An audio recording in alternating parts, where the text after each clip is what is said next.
Коровак-баговак. Коровак-баговак по-беларуску цудоўнае слово. Вельмі люблю. А яшчэ сёння дзень кукурузы ў масле. Любіш кукурузу? А хто ж яе не любіць? Канешне ж. Ох, памятаю, як мы хадзілі там на калгаснае поле. Да, такія нагоды, быццам бы ў дзяцінства вярнуўся, правда.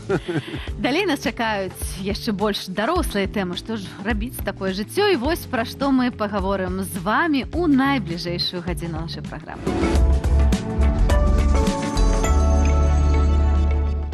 Памежны стан пра прычыны калапсу на беларуска-польскай мяжы паведаміць наш госць, спікер каардынацыйнай рады Артём Брухан. Бамбасховішча на двары і сауна ў пад'ездзе. Рум-тур у фінскім доме правядзе новы герой нашага праекту «Від на жыхарства». Звычайная сфара альбо мобінг, пра неэкалагічныя працоўныя дачыненні і іх наступствы пагутарым з адмыслоўцам.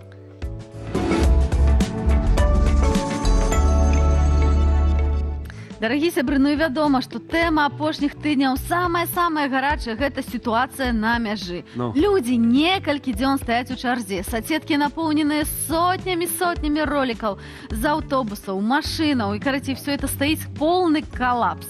А беларусы дзеляцца лайфхакамі, як найхутчэй пераехаць мяжу і не з'ехаць пры гэтым з глузду. Можа, вы ці вашы родныя былі сведкамі гэтага калапсу, а можа, вы на мяжы цяпер. Калі ласка, дзяліцеся ўласнымі гісторыямі ў каментарах. Чакаем, і вы памятаеце, што Андрэй сочыць за вашымі каментарамі. І калі вы іх пакідаеце на нашым канале YouTube Live, ці на нашых афіцыйных старонках у Фейсбуку, Аднакласніках ці Інстаграме, пішыце паўсюль, памятайце пра лічбавую гігіену, будьце асцярожны, але пішыце, для нас гэта вельмі істотна. І калі можаце, пастаўце нам падабайкі. Гэта заўсёды ўздымае нас на духу, нам робіцца цеплей у сэрцы, і мы таксама ведаем, што больш людзей змогуць паглядзець нашу праграму. І можна нават званочак сабе ставіць, і вам адразу будзе паведамленне такі: Аліна з Анатолем у эфіры. Ну і вядома, корэспандэнты Белсату пільна сочаць за тым, што адбываецца на пункце пропуску Берасце-Таресполь. Глядзім свежую справаздачу.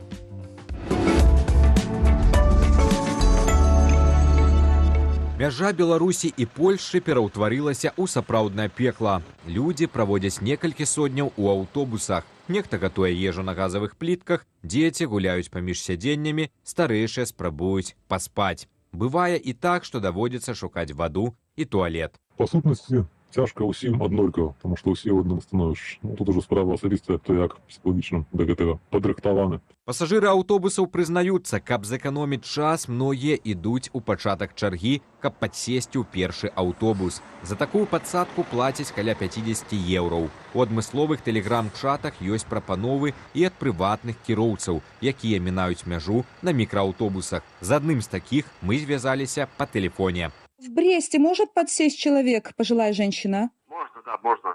Ага. А скажите, вы же через Варшаву будете, да? Да. Ага, прекрасно. Скажите, пожалуйста, вопрос такой, реалистично, сколько времени придется на границе стоять и как? Ну, я сейчас в очереди 700-й. Я думаю, завтра к вечеру, к ночи на границу должен попасть. В Бресте, скажите, это вы во сколько будете? Я думаю, где-то завтра буду где-то в часов 5 вечера.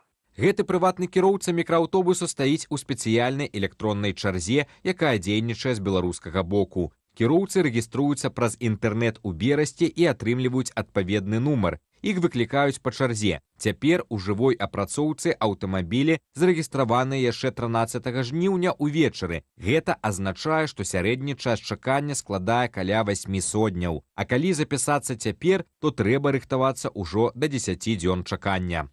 Беларускі бок сцвярджае, праблема ў тым, што Польша прапускае толькі 31-37% аўтамабіляў ад нормы. Пашпартная прапускае здольнасць КПП Берасце 1700 легкавых аўтаў за сотні ў адзін бок, але фактычна праходзяць толькі каля 530-630 машынаў. Кіроўцы, з якімі наша здымачная група пагаварыла сёння, ускосна гэту інфармацыю пацвярджаюць. Маўляў, у палякаў працуе толькі 2 каналы. Асобная тэма так званыя прыярытэтнікі. Гэта людзі, якія маюць права ехаць па-за чаргою. Інваліды першай і другой групаў ці бацькі з малымі дзецьмі. На гэтай глебе ўзнік сапраўдны нелегальны бізнес. У машыну падсаджваюць ільготніка, і аўтамабіль атрымлівае права аб'ехаць чаргу. Потым на мосце, ужо пасля беларускага кантролю, пасажыр выходзіць, а кіроўца спакойна едзе далей. А цяпер беларускі бок уводзіць новае правіла. Калі ў такога прыярытэтніка няма візы, аўтамабіль разварочваюць назад. Рэкордны паказчык быў зафіксаваны ўначы 20 жніўня. У чарзе было 4770 машынаў. Сітуацыя з аўтобусамі не менш драматычная. Калі яшчэ тыдзень таму стаяла каля 45 аўтобусаў, то цяпер больш за сотню. 19 жніўня ў абед зафіксавалі рэкорд – 157 аўтобусаў. Улады Беларусі ускладаюць адказнасць на суседзяў. Польскія улады такія заявы называюць правакацыйнымі і тлумачаць, што больш пільныя правяранні патрэбныя праз аб'ектыўныя рызыкі і патрэбу ў бяспецы.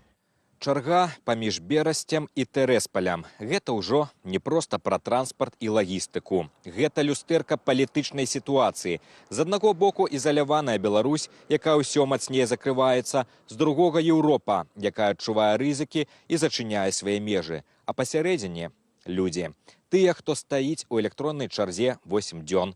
Тыя, хто спрабуе абысці правілы праз ільготнікаў ці падсадку. Дарэчы, патрабаванні Польшчы і ўсяго еўразвязу, каб развязаць праблему, агучанае даўно. Вызваленне ўсіх палітвязняў і спынення спецслужбамі Беларусі міграцыйнага крызісу. Руслан Ігнатовіч, Рустам Белялаў, Белсат. Малайчына наш Руслан з'ездзіў на мяжу, пастараўся сабраць максімальна всю інфармацыю, яка ёсць. Якія твае ўражанні? Будзе лепей, не будзе? Адчуванне такое, што гэта сітуацыя як бы вызрывала не сёння і не ўчора. А вот так гэта ці не, я думаю, што трэба запытацца у нашага госця. Давай запытаемся. Таму што ўсё-такі хто, як не сапраўдны карэнны берасцеец, чалавек, который прапрацаваў, ведае ўсю гэту машыну знутры, скажем так, спікер каардынацыйнай рады Артём Брухан сёння ў нас у гасцях. Артём, шчыра вітаем, рада, што нас завітаў. Дзякуй, што прачнуўся і завітаў да нас на раніцу. Як гэта называецца? Вечнае пытанне. Што рабіць, хто вінават? Не, хто вінават, што рабіць, ці што рабіць, хто вінават? Што там, для цябе ўвогуле гэта нечакана тое, што там адбываецца? Зразумела тое, што адбываецца на мяжы раней ці пазней, яно павінна было адбыцца, але, ведаеце, я такую вось непапулярную фразу скажу, якая, можа, набіла ўсім, як кажуць, аскоміну, трэба разбірацца з першапрычынамі. Які яны? І вось першапрычыны гэтай всей сітуацыі гэта не проста нейкі калапс на мяжы, які стварыўся там вось сёння. Па сутнасці сваёй гэта вынік таго, што ў нашай краіне апошнія гады, на жаль, адбываецца. Гэта зачыняюцца межы, бо рэжым Александра Лукашэнкі стварае такую сітуацыю, калі нашыя суседзі ці вымушаны гэта рабіць, ці проста адносіны паміж краінамі настолькі сапсаваныя, што зачыненне гэтых межаў адбываецца. Давайте разбірацца. Спачатку. У нас у турме сядзіць Анджэй Падчобут на тэрыторыі Беларусі.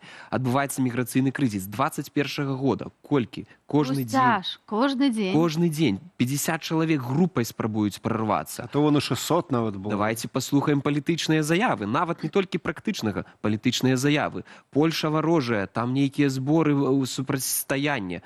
І ў канцы канцоў маральны этычны аспект. Колькі было знішчана польскіх кладбішаў на тэрыторыі Беларусі. Вось такія, калі дзяржава... Зачыненыя польскія школы, атакі таксама на саюз палякаў в Беларусі, на польскую меншасць. Канешне, гэта цэлы комплекс праблемаў. Так, і гэта не стварае такой падмурка для добрых адносінаў паміж дзяржавамі. Гэта па-першае. Па-другое, суагрэсія ў вайне супраць Украіны. Зразумела, што і Украіна, Еўрапейскі Саюз, які з'яўляецца саюзнікам Украіны, таксама рэагуюць. Усё гэта прыводзіць да чаго? Да таго, што еўрапейскія краіны пачынаюць рэагаваць.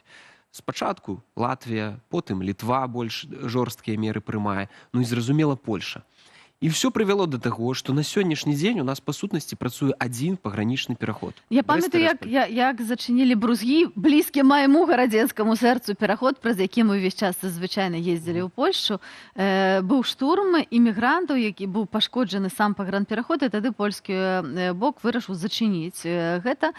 І вось як бы гэтая кропелька, гэтая струя, яна вся перасунулася проста ў Берасці. А зараз у Літве таксама частку аўтобусаў перасталі ездзіць, і гэта, як кажуць, струя, як вы кажаце, яна яшчэ зменшылась, і ўсё ідзе на адзін пагранпераход. А ён тэхнічна можа ў дзень, у суткі прыняць 400 ці 500 аўтамабіляў.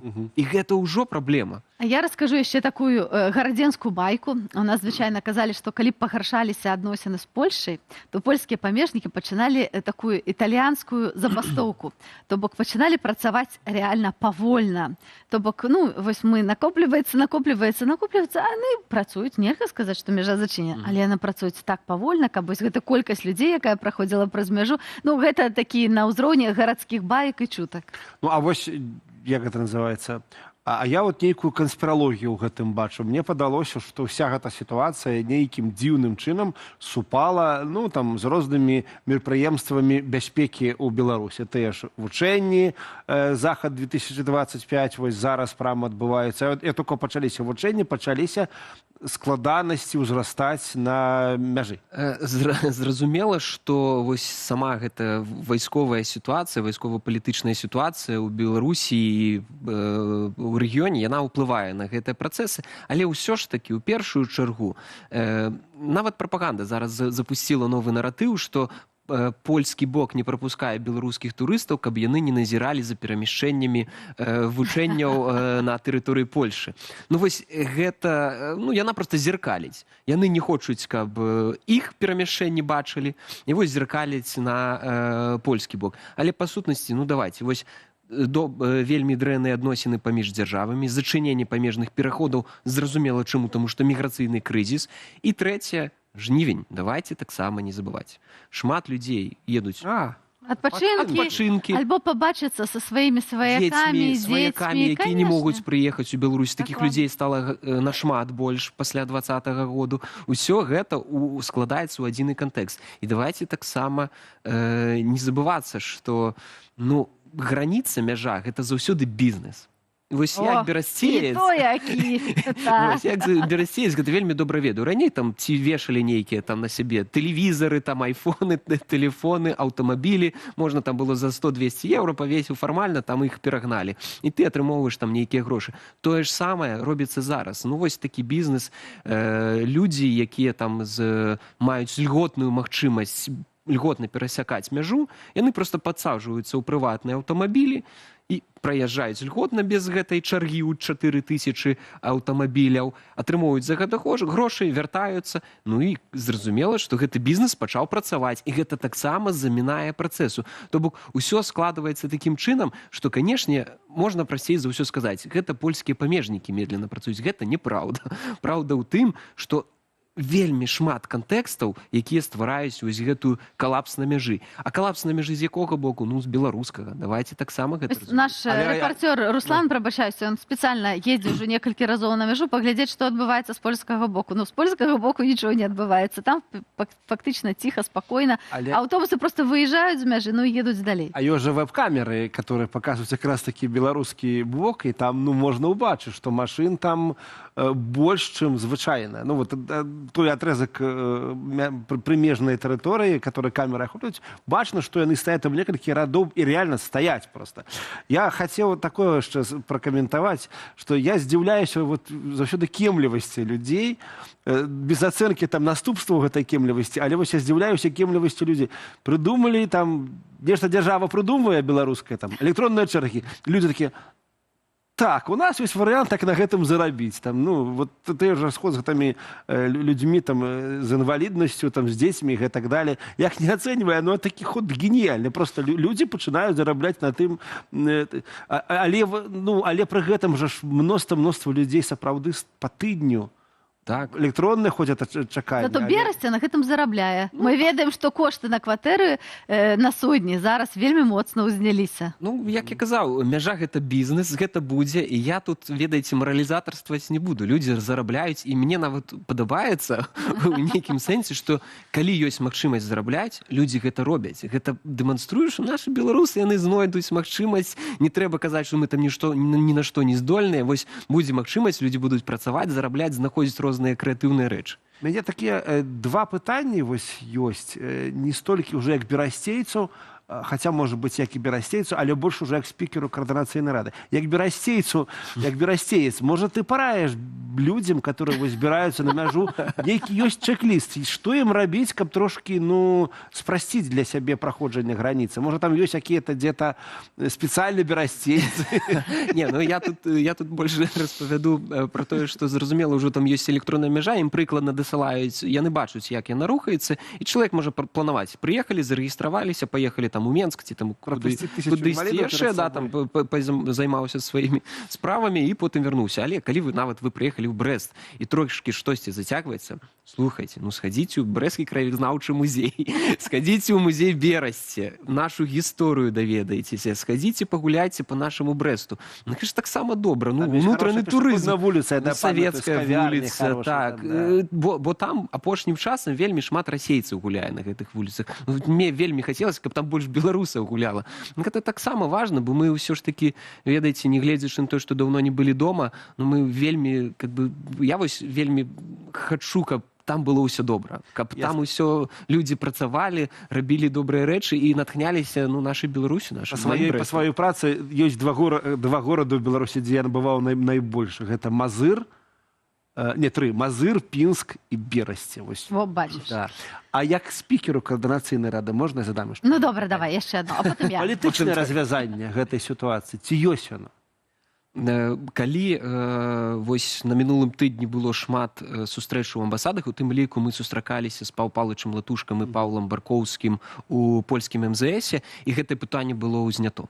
Што сапраўды гэта калапс, гэта вялікая праблема, людзі стаяць у чэргах, і гэтае пытанне нейкім чынам трэба вырашаць. Але паўтаруся, зразумела, што адносіны паміж краінамі знаходзяцца ў такім зараз статусе, што польскі бок, ён можа толькі адчыніць памежны пераход. Але каб былі адчынены іншыя памежныя пераходы, трэба зразумелыя крокі з боку рэжыма. Вызваленне пачобута, вызваленне, скасаванне міграцыйнага крызісу, ці магчыма, ці гэта не, гэта ўжо такая сітуацыя. Але вось два зразумелых крокі. І гэта можа трохі вырашыць сітуацыю. Вось палітычнае развязанне, але мяч на баку зноў Лукашэнкі.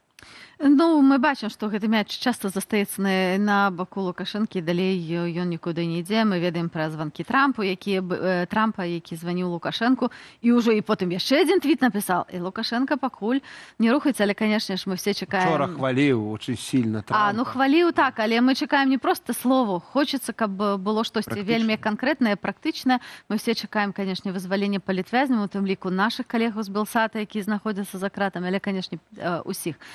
Артём, мы ведаем, што вось гэтую сітуацыю, нягледзячы, што ведаем, што прычыны гэтай сітуацыі хутчэй з баку рэжыма Александра Лукашэнкі, але часта абвінавачваюць, што это там, маўляў, Польшча вінаваты, гэтак далей.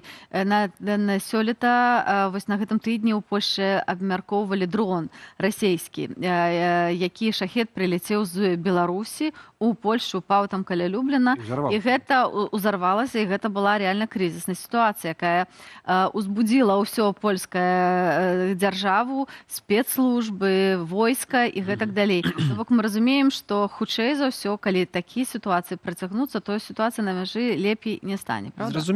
Зразумела, я з вами пагажуся, што яна лепей не стане, і, на жаль, давайте яшчэ глыбей пойдзем. На тэрыторыі Польшы што адбываецца? Дыверсіі. І затрымліваюць часам, на жаль, мне прыкра гэта казаць, але грамадзян Беларусі, якія... Але завербаваных расійскімі спецслужбамі. Расійскімі спецслужбамі пры дапамозе КДБ, але так ці інакш, гэта таксама грамадзяне Беларусі. І зразумела, што польскія службы бяспекі, спецыяльныя службы, яны ж гэта аналізуюць, яны разумеюць. І навошта ім таксама гэты як кажуць, кранік, каб было больш людзей уязджала, складаней кантраляваць будзе. Ну, на жаль, ну вось Тое мы самае жывем у той кажуць час. і літоўцы, дарэчы. Мы, канешне, ад гэтага пакутаюць ад гэтага звычайныя людзі, але тым не менш я разумею, што з боку і польскай дзяржавы робяцца разумныя захады і дэмакратычных сілаў, каб трошкі гэту сітуацыю разрядзіць, наколькі гэта магчыма, але перадусім разрядзіць гэта мусіць Александр Лукашенко. Дзякуй вялікі, Арсен Брухан. Дзякуй за Спікер запрашэнне. каардынацыйнай рады быў з намі, абмеркавалі гарачую тэму мяжы. Спадзяемся, што ўсё ж таки будзе разряджацца сітуацыя. Ну і я не памыліўся ў сваім прагнозе, думаю, чаго чакаць ад гэтай беседы. Я зразумеў, што перш за ўсё палітычны чыннік уплывае на тое, што адбываецца быццам бы на такой бытавой сферы. Ты просто хочаш некуды паехаць і не можаш толькі таму, што ў цябе ў краіне вось такі палітычны рэжым. Людзі, думайце. Героі праекту «Від на жыхарства» даўным-даўно дачакаліся выведу з Беларусі і расказваюць пра сваё жыццё за яе межамі. Я жыву ў раёне, які знаходзіцца на востоке Хельсінкі, апошняя станцыя метро. Здесь вельмі такая жывая прырода. Звычайна, калі ўвечары павяртаюся з працы, бачу ці зайцаў, ці вавёрак. У Фінляндыі сусед Расія. Бомбасховішча, напрыклад, знаходзіцца у мяне побач з домам, але шмат дамоў, у якіх бомбасховішча ўнізу. Калі пачыналася вайна в Украіне, была вялікая праверка бомбасховішчаў, якімі яны стане па ўсій Фінляндыі. Заходзім у звычайны фінскі пад'езд.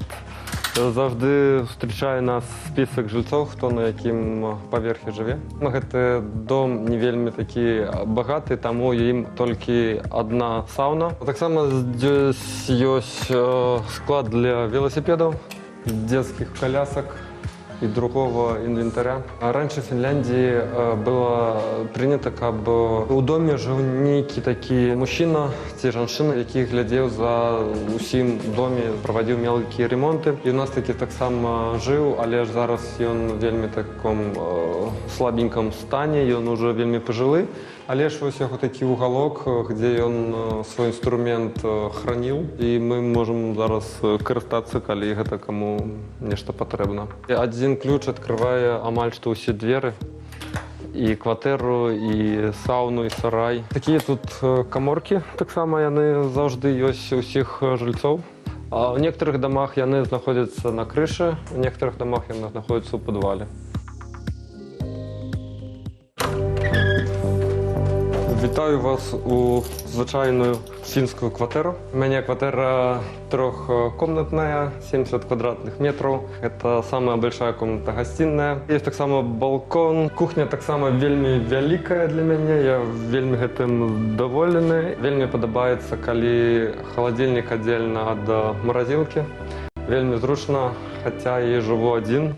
Ты тут весь хлам снимаешь, ну что ж ты такой?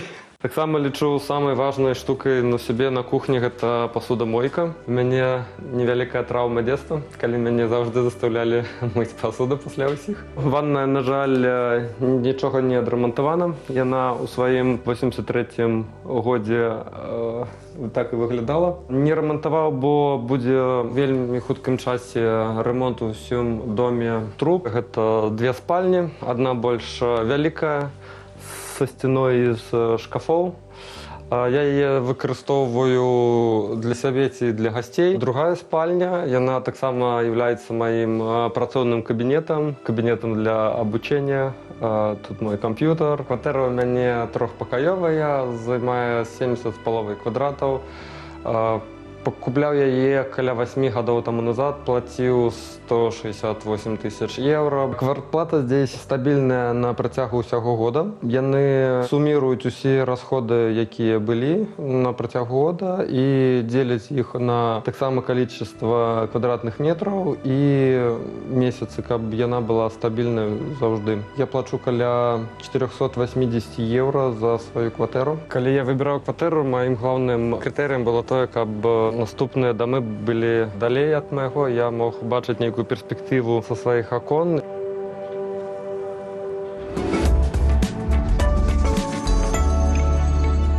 Я вот глядзеў рэпартаж і думаў пра тое, што наколькі вось у героя гэтага рэпартажа інтэр'ер такі вельмі звыклы беларускі. Я падумаў, што гэта вось ёсць той культурны код, который мы вязем з сабой. Можна вывесці чалавека з Беларусі, нельга вывесці Беларусь з чалавека. Беларусь заўсёды ў нас. Цалкам гэты класны рэпартаж від на жыхарства глядзіце ў чацвяргі ў эфіры Белсату. Ну і таксама шукайце іх на канале Белсат Лайф у Ютубе. А што Андрэй адшукаў для нас у сацыяльных сетках? А у мяне не уяўныя відэа, як быццам без Беларусі, але сапраўднай Беларусі. Паглядзеў все тыктокі, все сацыяльныя сеткі, і так, все абсалютна, і знайшоў самае цікавае адно слово для вас. Значыцца, першая навіна ў тым, што у палку Барановича беларускіх гарадок і ў Шчучыншчына з'явіўся новы канкурэнт. Відэа тыдня для мяне, прынамсі, это твор тыктокера Александра, аднаго хлопца з Беларусі, які па замове сваіх каментатараў у сваім уласным тиктоку піша прасцецкія песенькі пра беларускія гарады, але вельмі душэўныя. Маецца песня пра Докшыцы, пра не всякія невялікія гарадочкі, а мне вось падабалася пра Глыбокае. Слаўнае мястэчка, дарэчы. А давайте паслухаем, а пасля абмяркуем. Увага на экран. Это глубокое, идеально для жизни. Тут все прям как в сказке. Валберис есть и снег. Тут каждый качок, ведь тут есть даже фок. Приезжай в глубокое, благослови Бог.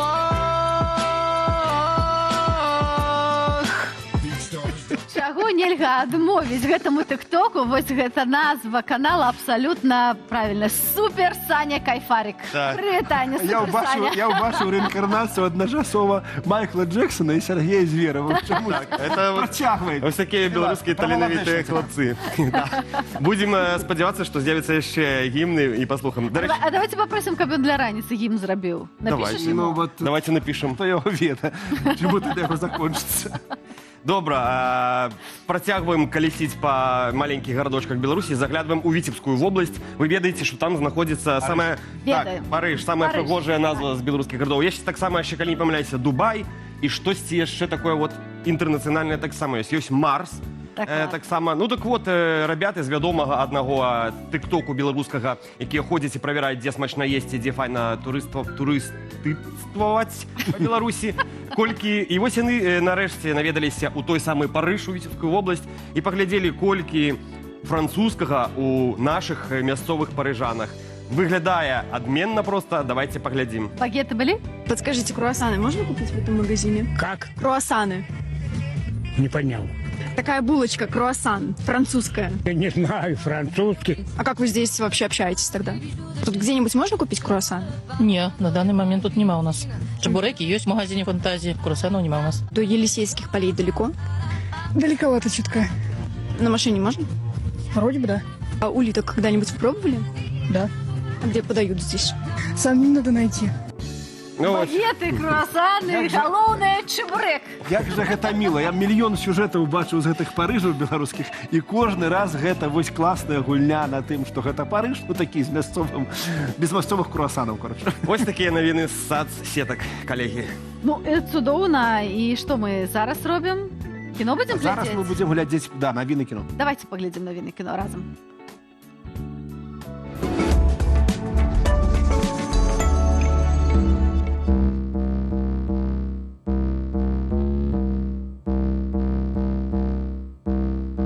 Чаго працягваеш гуляць у гульню на смактошу, кроў табе пакусываючы на вочу, бідзець марную жыццё, але ведаеш, усё ж не тую, не сю. Асцярожна абіраеш словы, нельга усміхацца незнаёмым, і ўсё гэта адбываецца па коле. Пакуль сэрца не даклічацца да волі, а воля, воля, воля дзесьці там, ігнаруеш, дадаеш яе ў спам, тэрмінова трыачара вызваленне, без сумневаў. Убачь, сястра, мараленьку чарам супроцьма. Мараленьку чарам супроцьма. Просьма, мараленьку чаранцу просьма, мараленьку чаранцу просьма. Тень прыгажосць за акенцам, зімовы водар птушкі ляцяць за мяжу, табе з імі можа не захоўваю каханне, першае захапленне, Веру, што будуць змены, але чамусьці будуюцца сцены. Сваё газавае святло ключа. Ой, ты палец лайну і штодзённа сялкуецца ад тваёй крыві, пакуль сэрца кліча. Што вартае волі, а воля, воля, воля дзесьці там. Ігнаруеш, дадаеш яе ў спам. Тэрмінова трэ чару вызвалення, без сумніваў. Убавь, сястра, маральна кучарацца процьма. Маральна кучарацца процьма, процьма, процьма. Маральна кучарацца процьма.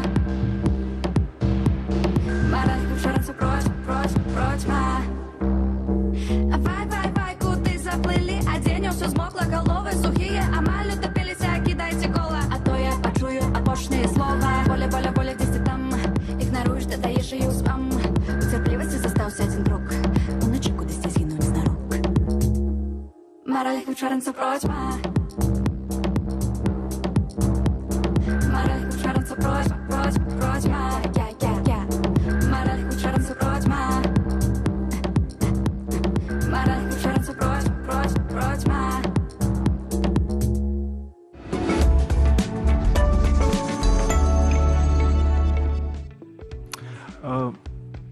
Памятаеш гэты мем? Скажы мне 3 галоўныя словы. Ну. Сябры, добрай раніцы. Ужо праз тыдзень распачнецца верасень, пачатак восені і новага вучэбнага году. Я скарыстаўся гэтай магчымасцю, каб падрыхтаваць вас і вашых дзяцей да школьнага свята адпаведнай падборкай фільмаў. Мы зараз пазнаёмімся з 5 праектамі, якія нагадаюць вам пра важнасць школьнай адукацыі, узаемапатрымку і адносіны ў калектыве падлеткаў. Пачнем з гісторыі пра ўнутраную свабоду і цану, якую даводзіцца за яе плаціць. Гаворка пра падлеткавую драму «Таварыства мёртвых паэтаў» Пітера Уіра 1989 года. У элітным каледжы Уэлтон выхаванцы рыхтуюцца да бліскучай...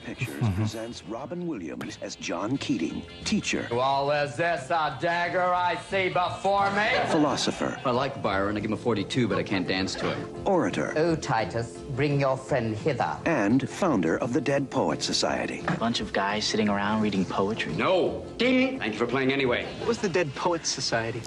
У элітным каледжы Уэлтон выхаванцы рыхтуюцца да бліскучай, але сумнай будучыні. Паспяховы юрыст альбо доктар. Усё паводле планаў бацькоў. У строгі парадак умешваецца новы настаўнік літаратуры Джон Кітынг. Ён вучыць глядзець на жыццё пад іншым вуглом, шукаць уласны шлях і не баяцца быць самім сабой. Вучні адкрываюць у сабе паэтаў і творцаў. Іх свет змяняецца, але рэальнасць аказваецца жорсткай. «Таварыства мёртвых паэтаў» – драма пра смеласць, трагедыю і выбар, які вызначае будучыню. Фільм атрымаў «Оскар» за лепшы сцэнарый і яшчэ 3 намінацыі – лепшы рэжысёр, лепшы актор і лепшы фільм.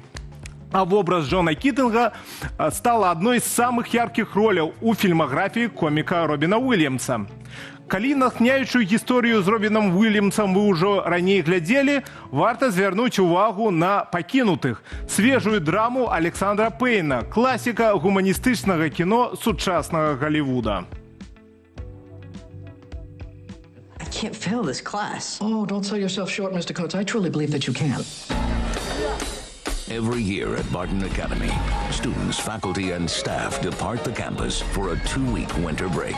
But there are always an unfortunate few who have nowhere to go for the holidays. They're known as the holdovers. Mr. Hyndman. Hello, Mary. 1970 год. Пустая школа на каляды. Вучні, якім няма куды ехаць, застаюцца адныя ў халодных сценах. Сярод іх сварлівы настаўнік гісторыі спадар Ханым, дзёрзкі студэнт Агнус Талі і кухарка Мэрі, якая страціла сына на вайне. Кожны ўпэўнены, наперадзе горшай канікулы ў жыцці. Але адзінота паступова ператвараецца ў сяброўства. Настаўнік упершыню за доўгі час праяўляе клопат. Студэнт знаходзіць разуменне. Кухарка дзеліцца сваім болем. Стужка «Пакінутыя» – гэта гісторыя пра 3 аўтсайдераў, якія нечакана знаходзяць адзін у адным падтрымку. Гэта не толькі пераднавагодняя рэтра-драмедзі, якая служыць напамінам. Чалавечнасць жыве там, дзе яе найменш за ўсё чакаюць. Роўна 40 гадоў таму Джон Хьюз зняў фільм, які змяніў падлеткавае кіно. Гаворка пра камедыю «Клуб сняданак», пра якую злачынна мала ведаюць на постсавецкай прасторы.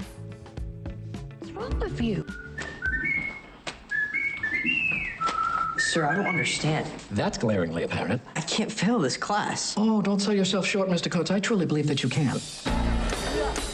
Every year at Barton Academy, students...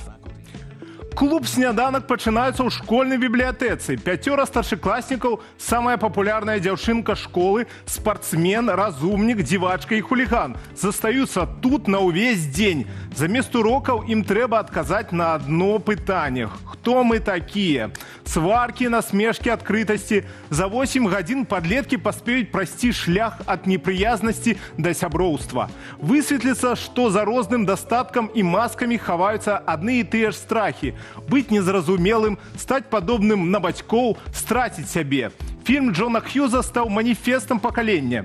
Ён упершыню загаварыў з падлеткамі сур'ёзна, без паблажлівасці і насмешкі. «Клуб сняданак» – гісторыя пра тое, што дарослы свет нічым не адрозніваецца ад школьнага і што шчырасць і свабода заўсёды патрабуюць смеласці. Перамесцімся часова з США ў Еўропу. Тым больш тут таксама хапае якаснага кіно пра адукацыю. У вашай увазе драма «Харысты» французскага рэжысёра Філіпа Баратье.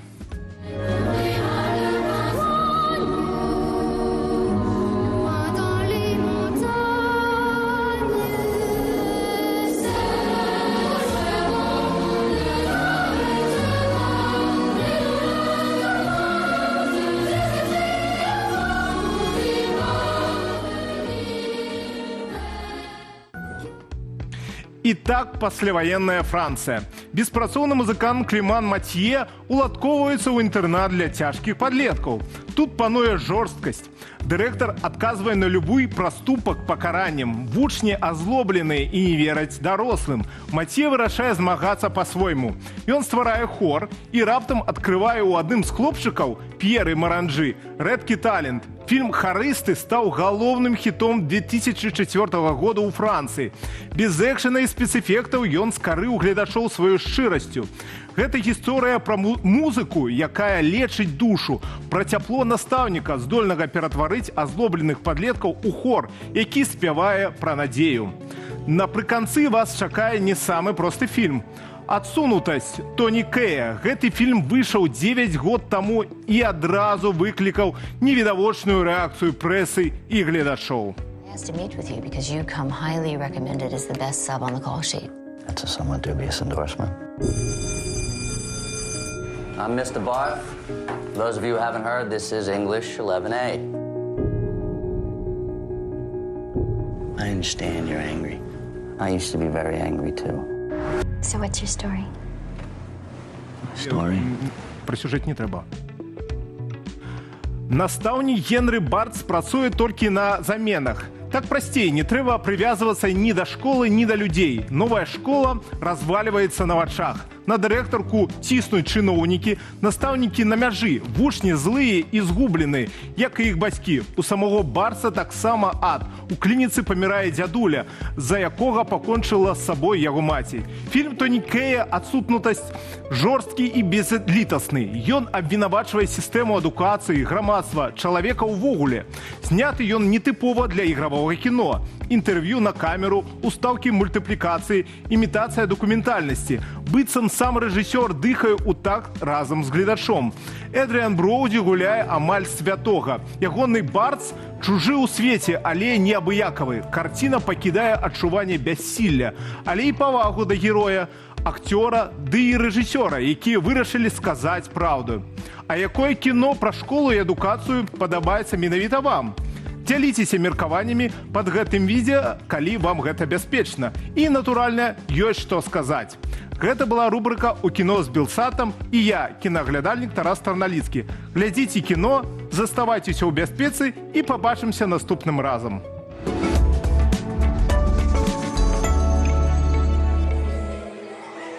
Ідэя фестывалю нарадзілася з, па-першае, нашай любові да кіно, па-другое, нашай любові да музыкі, па-трэцяе, любові да калабарацыі розных відаў мастацтва. Ну і, вядома, з жаданнем музея вольнай Беларусі задзейнічаць дворык, каб тут пад голым небам адбывалася штосьці ў летні час. Праграму мы рабілі супольна з нашымі кампазітарамі Волей Падгайскай і Віталём Лапавым. Мы хацелі паказаць фільмы з розных краінаў. Па выніку мы маем фільмы з Украіны і Беларусі, а таксама Польшчы і Нямецчыны. То бок мы прадстаўляем найбліжэйшыя краіны праз нямое кіно. Мы маем у праграме адзін з найвядомейшых нямых фільмаў, гаворка пра Фауст Мурнау, тое, што паказала нам прыклад, як працаваць без спецэфектаў, са святлом і ценнем. І ўрэшце мы маем беларускі фільм «Прастытутка». Сёння я лічу, што мы можам паглядзець новымі вачыма, нашымі сучаснымі поглядамі, з нашым досведам на гэты фільм і трошачку перагледзець яго значэнне.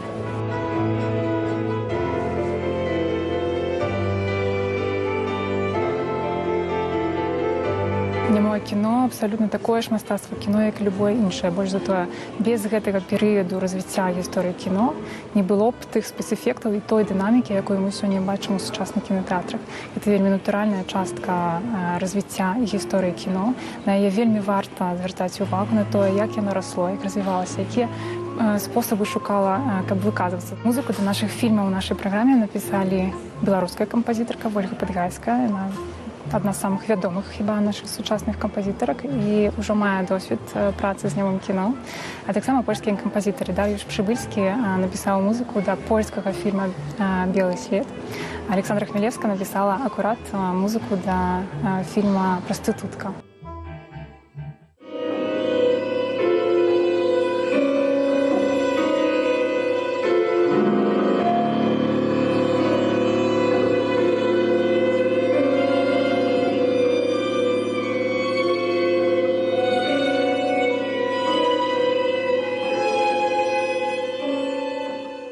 За музычную частку у нашай камандзе адказвае Віталь Эпл. Ён трымае вельмі прыязны кантакт з нашымі калегамі.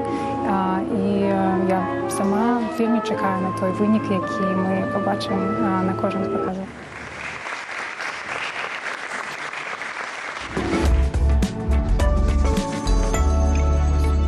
Паглядзеў гэты сюжэт і падумаў, якая класная ініцыятыва. Ведаю, што 28 жніўня і 4 верасня можна схадзіць і паглядзець вось гэтыя фільмы нямога кіно пад музыку беларускіх і польскіх кампазітараў. Прама ва ўнутраным дворыку музея вольнай Беларусі ёсць такое класнае месца ў Варшаве. Вось гэта было немое кіно, зараз будзе тэма, пра якую нельга маўчаць. Якая гэта тэма? Гэта псіхалагічны ціск і цкаванне на працы. Я думаю, што кожны з нас, калі сам не сутыкаўся, то прынамсі чуў пра такія сітуацыі. Як абараніць сябе ў прававым поле? Мы запытаем нашага госця, юрыста Народнага антыкрызіснага ўпраўлення, дэлегата Каардынацыйнай рады Міхаіла Кірулюка. Вітаем. Міхаіл, прывітанне. Ну вось, тэма мобінгу. Мы там ведаем, што ёсць розныя іншыя штукі. Што такое гэты мобінг? Булінгі, мобінгі, аб'юзы. А што такое мобінг і чым ён адрозніваецца? Карацей, калі павінна запаліцца вось гэтай чырвоная лямпачка, што шлосьці у нас не так на працы? Я думаю, мобы прыходзяць і кагосьці страшчаюць. Мобі-дзікі. Мобінг — гэта на загніваючым западзе. У Беларусі это тэрміна няма. Ну і ўвогуле гэта хутчэй сацыялагічнае паняцце, а не юрыдычна. Это калі траўля на працоўным месцы. У сацыялогіі пра гэта ідуць артыкулы, ідуць спрэчкі, там ідуць аналогіі там з паводзінамі у дзікай прыродзе. Дарэчы, там ёсць пазітыўныя аналогіі мобінга. Напрыклад, калі вось там адзін шакал нападае на стаю газелей, то стая газелей пачынае мобінгаваць шакала, да, то гэта такая групавыя паводзіны супраць драпежніка. Вось, а што датычыць таго, што гэтым называюць у праўным сэнсе, па беларускім заканадаўстве хутчэй гэта нагадвае такія артыкулы, як аскарбленне і клевета. Ну, калі мы не бярэм там фізічнае ўздзеянне. Вось. І, дарэчы, цікава, што вось глядзеў пра там структуру адміністратыўнага крымінальнага кодекса, зробленага ў Беларусі, у нас так зроблена абарона людзей ад цкавання, што, напрыклад, у крымінальным кодексе ёсць артыкул аскарблення толькі які датычыць іерархічных адносінаў. Ты можаш аскарбіць... То бок звычайную асобу нельга. Абразіць, да? Звычайную можна абразіць толькі па адміністратыўке, а па крыміналке гэта ўжо там прэзідэнт, суддзя ці адзінае выключэнне гэта воінская служба, там, дзе можна абразіць і падначаленага, і кіраўніка. А давайте перавядзём з юрыдычнага на чалавечы. Вось я прапаную правесці невялічкі бліц. Мы будзем зараз задаваць такія пытанні, ты будзеш казаць, это мобінг ці не. Напрыклад, завесці асобны чат, дзе няма некаторых супрацоўнікаў і абмяркоўваць іх там. Мобінг ці не? Не, ну это нормальная практика, мы так заўсёды робім. Это у нас такія практыкі? Ушчыпнуць калегу. Это мобінг ці не? Што? Ушчыкнуць. Ушчыпнуць калегу, ушчыкнуць. Калі ёй падабаецца, то не. А накрычаць Але на трэба калегу? запытаць дазвол, мабыць. Да. Накрычаць на калегу. Накрычаць гэта ўжо нават і мелкае хуліганства, можа быць, не толькі мобінг, калі это ў Беларусі. І калі там рукамі яшчэ... Ігнараванне, пазбаўленне прэміі, празмерны кантроль. Што з гэтага мобінга, што не? Да нічога. Ну, вось, глядзіце, празмерны кантроль. Ну, калі мы размаўляем пра тое, што я кіраўнік, а вы падначалены, ну, здаецца, гэта мая роля вызначаць меру кантролю. Калі вам, здаецца, празмерным, магчыма, вам там трэба што нешта мяняць. А калі вось я ўвесь час буду выпраўляць вашыя памылкі? Да. Просто прычапляцца і казаць, ах, Михаил, тут ты кепска кодекс перапісаў, тут памылачкі арфаграфічныя перарабі. Мог бы хутчэй. У нас будзе канфлікт, у нас будзе нізкая эфектыўнасць працы. Глядзіце, ну, вось я схільны да канцэпцыі таго, што большасць рэчаў у свеце, яны не могуць быць адрэгуляваны правам і не павінны быць. І вось, напрыклад, калі, вось, я кажу, на загніваючым западзе, з іроніяй, трохі большы ўзровень жыцця, чым у Беларусі, і як это гучыць часам як праблемы людзей белага свету. Калі ў Беларусі крыміналізаваць, вось, завесці ў сферу крымінальнага кодекса вось такія рэчы, ну, здаецца, это не вельмі добра будзе для Беларусі, дзе і так турмы перапоўнены па розных палітычных прычынах. Калі б вось мобінг, ён прычыны-то ў чым? Яны сацыялагічныя ў тым, што чалавек працуе згодна з тым жа заходнімі сацыолагамі, там, напрыклад, у паліцыі, у пажарных, там, у бальніцы, там, у вучэльні, там, дзе цяжка звольніцца, і там, дзе людзі вельмі шануюць сваю працу, там працуюць па 20 гадоў у адным месцы, і ў іх няма магчымасці, там няма жадання змяніць працу. І вось, і гэта характэрна рыса для Беларусі, таму што у Беларусі вельмі шмат прац такіх, да, у нас там некаторыя нават там іранічна адказвалі, што вось там нават на пратэсты не пайду, таму што прэміі лішаць. І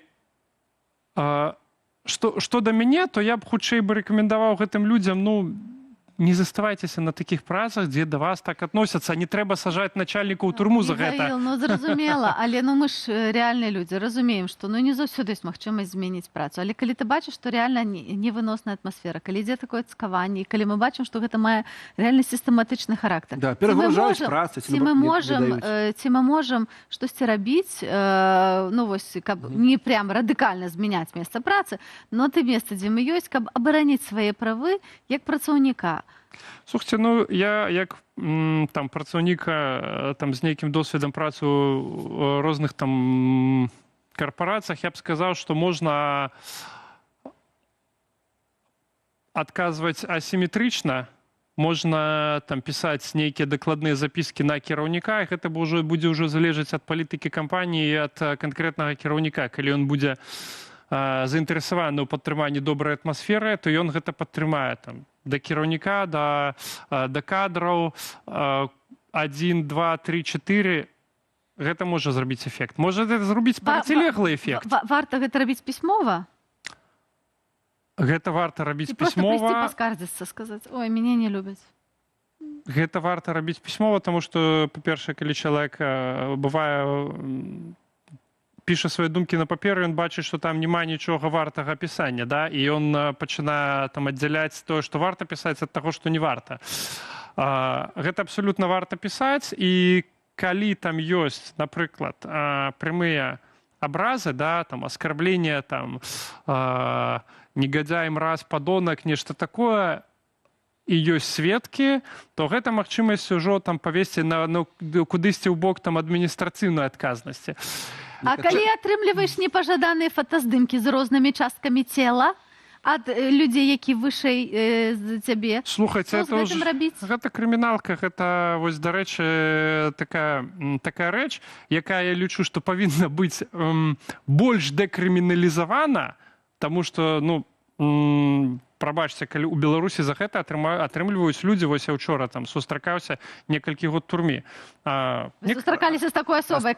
Не з такой, якая з палітычным вязнем, які сядзеў побач з гэтай асобай. З палітычным вязнем, які сядзеў побач з гэтай асобай, які там адправіў некалькі сваіх фотак яго ў міліцыю, ён сядзіць некалькі год турме. Ён зрабіў дрэнна, безумоўна. Яго грамадская небяспека, мне здаецца, трохі менш, чым некалькі год турме.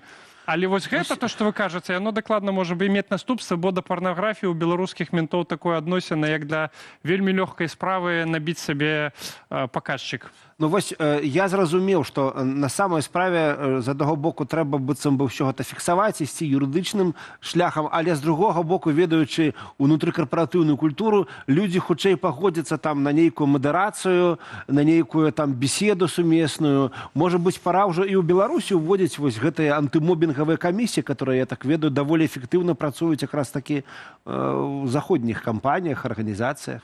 Што думаеш? Слухайце, это пытанне культуры, калі... Ну, агулам асабістай працоўнай культуры, правда? Калі, ведаеце, ніхто вам не забароніць у прыватнай кампаніі зрабіць сабе там камісію па гендеру, камісію па мобінгу, камісію там па булінгу і па фаерфайтынгу. Але калі гэта ёсць падтрымка кіраўніцтва, і ён будзе, ведаеце, даводзіць гэта зверху данізу па арганізацыі, што вось такія паводзіны недапушчальныя.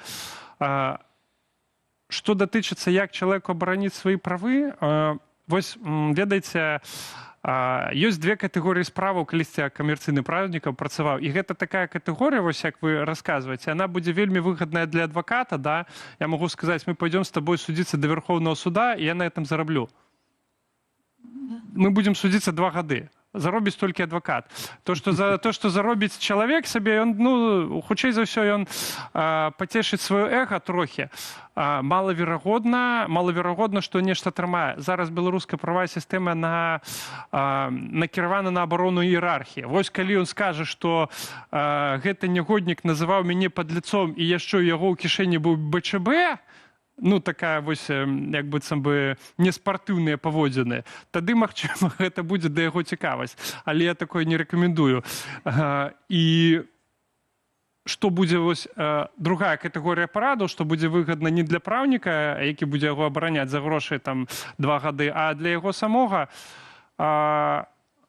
пашукай сабе магчымасць зрабіць сабе такую кваліфікацыю, дзе б ты мог мяняць працу хутка і элегантна. А я думаю, што самае істотнае гэта калі ты адчуваеш, што ў цябе в працы тая атмасфера, якая рэальна невыносная, не трэба маўчаць, трэба пра гэта размаўляць і трэба выносіць гэтай справы, спрабаваць іх вырашаць. Калі гэта немагчыма, то сапраўды можа варта мяняць працу. Цярпець не варта. Размаўляць мала, пісаць трэба. Вось юрыст кажа нам, што трэба пісаць. Дзякуй вялікі. Михаил Кірылюк, юрыст Народнага антыкрызіснага ўправлення, дэлегат Каардынацыйнай рады, сёння быў з намі, паразмаўлялі пра мобінг, што трэба пісаць, і гэта вельмі як абараняць сябе правільна, без кулакоў, вось самае галоўнае. Гэта істотна. Ну, а зараз мы рушым у Лондан, там все нармальна, мобінгу няма, але ёсць цудоўная выстава, аукцыён культавага серыялу. А мы любім серыялы. Глядзім. Вы марылі прымерыць вясельную сукенку Лэдзі Мэрі або сесці за стырну сямейнага аўтамабіля Грэнтамаў. Цяпер фанаты аббатства Даунтон маюць такі шанец. Аўкцыённы дом Боннамс адкрыў у Лондоне выставу аўкцыён, прысвечаную культаваму серыялу. Больш як сотня строяў, рэквізіт і артефакты выставілі на гандляванне напярэдадні выхаду заключнага фільму аббатства Даунтон. Аўкцыён пройдзе онлайн. Атрыманыя сродкі накіруюць у дабрачынны фонд, які дапамагае цяжкахворым дзецям, а таксама іхным сем'ям. Ну што ж, пасля 6 сезонаў, 2 фільмаў і 15 гадоў гісторыі аббатства Даунтаун падыходзіць да канца. 12 верасня ў кіно выйдзе 3-й фільм «Вялікі фінал». Гэты аўкцыён – выдатная магчымасць для гледачоў зазірнуць за кулісы, пабачыць, як ствараўся серыял і які ўзровень увагі да дэталяў укладзены ў кожны экспанат. Гэта неверагоднае майстэрства мастакоў па касцюмах і захапляльная праца пошуку і стварэння рэквізіту і дэкарацыяў. 10 тысяч яек, десяткі кілаграмаў бекону і спецыяў. І вось ужо на плошчы бельгійскага Мальмэдзі стаіць патэльня дыаметрам 4,5 метры. На вуглях проста пад адкрытым небам. Тут гатуюць гіганцкі амлет сяброўства. Пасля дабраславення яго разам з хлебам раздалі бясплатна ўсім ахвотным. Гэткая штогадовая традыцыя, прымеркаваная да свята Успення Багародзіцы. Удзельнічаюць каля 80 кухараў з братэрства гіганцкага амлета і валанцёраў, а гледачоў збіраюцца тысячы. Сёння такія амлеты гатуюць таксама ў Францыі, Аргенціне, Канадзе і ЗША. Гэтая традыцыя сыходзіць каранямі да Вільгельма I Аквітанскага, які ў 900 годзе, а паводле легенды ў 800 пасля паста быў вельмі галодны. Ягоны кухар згатаваў яму амлет з крылкамі бекона. Сёння гэты амлет цудоўны. Гэта сімвал сяброўства, адзінства і таго, што мы заўсёды знойдзем, чым падзяліцца. Людзей вельмі шмат. Думаю, усе прыйшлі яшчэ і таму, што на дварэ цудоўнае надвор'е, а амлет надзвычайна смачны. Інжынерны цуд у Швецыі. У самым паўночным горадзе краіны Кіруне перавезлі цалкам 113-гадовую царкву вагою 672 тонны. Унікальны будынак 1912 года устылявалі на гіганцкую платформу на колах. Яна перадолела шлях 5 кіламетраў з хуткасцю ўсяго паўкіламетра за гадзіну. Цалкам працэс заняў 2 дні. Прычына такіх пярэбараў – прасяданне грунту пад царквою за векавой здабычай жалезнай руды. Царква лічацца сімвалам Кіруны і адным з найпрыгажэйшых будынкаў Швецыі. Але вот, слухай, час прыйшоў, такі надышоў час, щоб лягчэй перавесці цэлую будыніну, чым цяпер пераехаць беларуска-польскую мяжу, уяўляеш? Дарэчы, пра яе нашыя каментатары пад відэа на Белсат Лайв пішуць пра тое, з чым сутыкаліся яны ці іхныя знаёмыя. І вось нам пішуць, што не ўсе межы аднолькава загружаны, ёсць і больш лайтовыя варыянты. І сапраўды, можна, калі вы едзеце ў Еўропу, ехаць праз Літву, да прыкладу, там на двухпамежных пераходах, але агулам таксама каля 400 аўтамабіляў. На самалёце праз Турцыю ці Грузію, да? На самалёце праз Турцыю ці Грузію гэта вельмі доўга, напэўна. Цягніком да Калінінграда і адтуль ужо ў Еўропу і гэтак далей. Нейкія варыянты ёсць, але яны таксама ўсе непростыя. Усе швэндаюцца праз мяжу, а хто бульбу капаць будзе і памідоры збіраць? Дарэчы. Лагічна, і грыбы ж ужо, пэўна, нараслі там жа ў Беларусі. А грыбы? Мокрае сёлета лета, так павінны быць грыбы, прынамсі. А пытанне, Анатоль, ты не табе, але ты паспрабуй адказаць. Піша нам каментатар Шпаркі Вожык. Так. А чаго гэта беларусы ў загніваючы галодны захад ломяцца? Нешта не сходзіцца. Чтобы прадэманстрировать превосходство беларускага ладу жыцця, просто. Так. Добрый адказ, Анатоль. Я не разумею толькі, чаму ў адваротным напрамку чаргі няма. І няма на адваротным напрамку чаргі. Мы глядзелі матэрыял нашага калегі Руслана. А што, усіх впускаюць і нікога не выпускаюць? Всіх выпускаюць і нікога не впускаюць. А, или так. Ну і нарэшце падсумуем. Галоўнае, каб беларусы правільныя высновы рабілі, з-за чаго б ці з-за каго гэткія пакуты яны пераносяць на мяжы. Вот так. Ну і першая гадзіна нашай праграмы вось-вось скончыцца. І неўзабаве мы пагаворым пра новыя цікавыя тэмы. Штучны інтэлект для школьнікаў. Разгледзім няпростыя рэчы і высветлім, як там у будучыні.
Добрый день, шановные. Алина Коўшык и Анатоль Шырэль вітаюць вас у студыю раніцай з Белсатом. Гэта другая гадзіна нашай праграмы і пачынаем яе з вельмі важнага навуковага адкрыцця. Анатоль, таму што навукоўцы вызначылі прычыны з'явы, ад якой пакутуе прыкладна палова чалавецтва, альбо рэальны кожны 5-й чалавек на зямлі. Гэта празмерная дзённая санлівасць. Аказалася, што на гэта ўплывае харчаванне. Харчаванне ўплывае. Прадукты, багатыя рэчывам тырамінам, павышаюць імавернасць соннага нападу. Гэта ферментаваныя пераспелыя прадукты, вырашчаныя сыры, вэнджанае мяса, таксама алкаголь і ежа, што пачынае псавацца. Вось апроч апошняга ўсё вельмі смачнае. І вот такая бяда.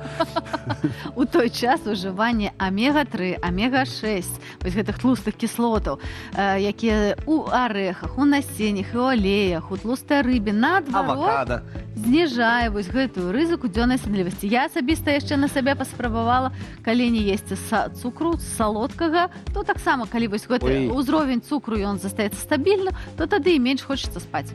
Ты прямо описала диету, которую я зараз прытрымліваюся. Карацей, дороженька,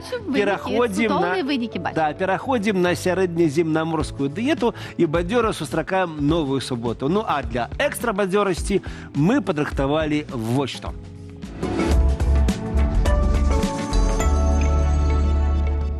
Як Коўшык пакажем вам коўш-асілак, што не дае спакою гісторыкам. Унікальны экспанат музею беларускай народнай культуры ў Раўбічах разглядаў Цімоха Кутовіч. Аўтамабіль грамадскага транспарту з нейронкаю за стырном і цэгла са старога будаўнічага смецця. Чым яшчэ здзіўляе сучаснасць, раскажуць навіну з будучыні. Ну і, канешне, штучны інтэлект. Для школьнікаў хутка ж у школу памочнік ці шкода, высветлім у нашага госця.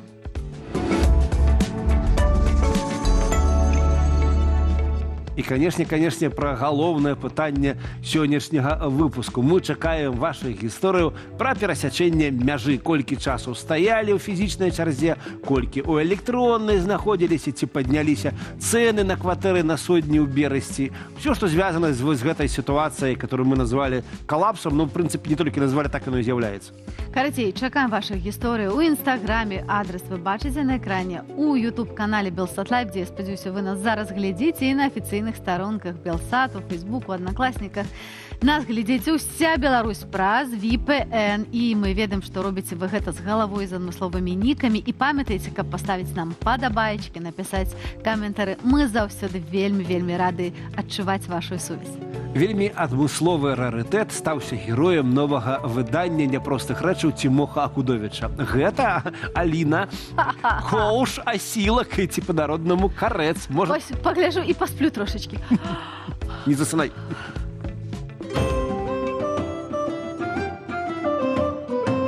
У музеі беларускай народнай культуры ў Раўбічах у цэнтральнай зале захоўваецца экспанат, каля якога заўсёды спыняюцца наведнікі. Гэта драўляны коўш, альбо, як народнай традыцыі яго яшчэ называюць, карэц. Звычайна каўшы выкарыстоўвалі, каб пераліваць нейкія вадкасці, альбо проста каб папіць вады.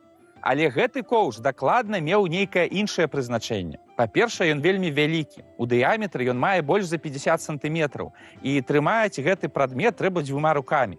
Па-другое, і ўнутры, і звонку ён упрыгожваны старадаўнімі малюнкамі. І калі малюнкі ўнутры гэта досыць традыцыйныя кветкавыя ўзоры, то малюнкі звонку да сённяшняга дня ставяць даследнікаў у тупік і прымушаюць разглядаць гэты артэфакт як адзін з самых таямнічых сярод беларускіх музейных экспанатаў. Гэты прадмет быў знойдзены пасля вайны ў сутарэннях адной з гарадзенскіх цэркваў і перададзены ў гарадзенскі музей, пасля чаго пераехаў у Раўбічы. Навукоўцы змаглі даказаць, што яшчэ ў 19 стагоддзі гэты аб'ект захоўваўся ў праваслаўнай царкве ў Прапойску, дзе выкарыстоўваўся для захавання святой вады. Але адкуль паходзіць гэты артэфакт і ці магла быць ягонай радзімай Магілёўшчына, застаецца вялікай таямніцай. Нягледзячы на недахоп інфармацыі, большасць даследнікаў пагаджаюцца, што хутчэй за ўсё гэта коўш браціна. Гэта значыць коўш, які выкарыстоўваўся на сустрэчах нейкай вялікай супольнасці, ну, найхутчэй праваслаўных братстваў. Браціна вельмі падобнай формы зафіксавана на Паволжжы. Ёсць аналагі брацінаў сярод гістарычных артэфактаў у Новгарадзе і Маскве. Гэта дае даследнікам падставы казаць пра праваслаўнае, усходняе паходжанне артефакта. Але, калі пасля вайны коўш трапіў на рэстаўрацыю ў Маскву, то ён быў цалкам размаляваны звонку выявамі святых. Але падчас рэстаўрацыі даследнікі зразумелі, што пад фарбай ёсць ніжэйшы слой, і, адкрыўшы яго, убачылі вельмі незвычайную карціну. Паверхня каўша па перыметры раздзеленая на 12 акенцаў, і ў кожным акенцы намаляваная асобная выява. На адной паламаная страла, на другой нейкі ваяр. Ёсць выява 2 чалавек са зброяй і выява 2 сонцаў. Ёсць выява казла, 2 аленяў і 2 паўлінаў. Усе выявы графічныя, досыць схематычныя і ні зместам, ні стылем не суадносяцца з хрысціянскай і тым больш з праваслаўнай традыцыяй. Гэта дае іншым даследчыкам падставы сцвярджаць, што коўш мае хутчэй заходняе, можа балцкае паходжанне і звязаны, магчыма, нават з нейкімі язычніцкімі культамі, якія захоўвалі свае пазіцыі ў ВКЛ яшчэ шмат стагоддзяў пасля прыняцця хрысціянства. На сённяшні дзень самай зразумелай, але яшчэ не да канца прынятай версіяй ёсць думка, што на каўшы намаляваны каляндар. Гэта 12 месяцаў альбо 12 знакаў задыяка ў народнай інтэрпрэтацыі. Калі палічыць, то на месцы блізнятаў якраз размешчаны выява 2 чалавек. На месцы знаку казярога намалявана фігурка казла. І хаця іншыя вобразы не супадаюць са звыклай нам затаякальнай сістэмай, версія пра каляндарнае значэнне пакуль што дамінуе.